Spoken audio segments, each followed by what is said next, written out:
Welcome to టీ10. నేను రేవతి. గత 10 ఏళ్లలో నరేంద్ర మోడీ ప్రభుత్వం పట్టుబట్టి పనులన్నీ పూర్తి చేసింది.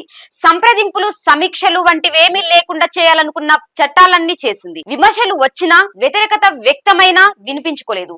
అయితే నరేంద్ర మోడీ మూడో పర్యాయం అధికారంలోకి వచ్చిన తర్వాత సీన్ మొత్తం మారిపోయింది. కేవలం 3 నెలల కాలంలోనే 4 విషయాల్లో కేంద్ర ప్రభుత్వం వెనక్కు తగ్గింది. ఎన్నికల్లో ఊహించని స్థాయిలో సీట్లు తగ్గిపోయిన ప్రభావమో, మిత్రపక్షాలపై ఆధారపడి ప్రభుత్వాన్ని నడుపుతుండటం వల్లనో కానీ ఏదైనా నిర్ణయంపై వ్యతిరేకత వస్తే మోడీ ప్రభుత్వం ఫీచే మూడ్ అంటున్నది. కేంద్ర ప్రభుత్వం ఇటీవల ప్రసార సేవల చట్టం చేయాలనుకుంది. ముసాయిదా రూపొందించి స్టేక్ హోల్డర్లకు పంపించింది. అయితే ఈ బిల్లు స్వతంత్ర జర్నలిస్టుల గొంతు నెక్కేలా ఉందని విమర్శలు వచ్చాయి.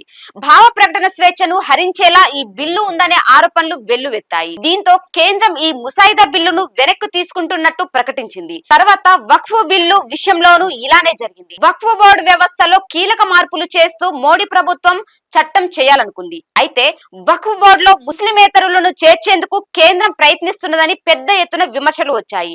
అనేక పార్టీలు ఈ బిల్లులను వ్యతిరేకించాయి. దీంతో బిల్లును జాయింట్ పార్లమెంటరీ ప్యానెల్ పరిశీలనకు ప్రభుత్వం పంపించాల్సి వచ్చింది. స్థిరాస్తుల అమ్మకాలపై వచ్చే లాభాలపై విధించే మూలధన లాభాల పన్నులో ఇండెక్సేషన్ ప్రయోజనం విషయంలోనూ వ్యతిరేకత రావడంతో కేంద్రం వెనక్కు తగ్గింది. ఇండెక్సేషన్ ప్రయోజనం లేని కొత్త విధానం పాత పన్ను విధానంలో ఏదైనా ఎంచుకునే వెలుసుబాటును ప్రజలకు కల్పించింది. ఇప్పుడు లేటరల్ ఎంట్రీ విషయంలోనూ ఇదే జరిగింది.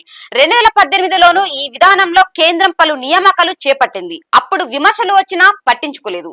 ఇప్పుడు మాత్రం చిరాగ్ పాస్వాన్ వంటి ఎన్డీఏలోని నేతలే వ్యతిరేకించడంతో వెనక్కు తగ్గక తప్పలేదు. ఇది ఇవాల్టి న్యూస్. చూస్తూనే ఉండండి టీ10.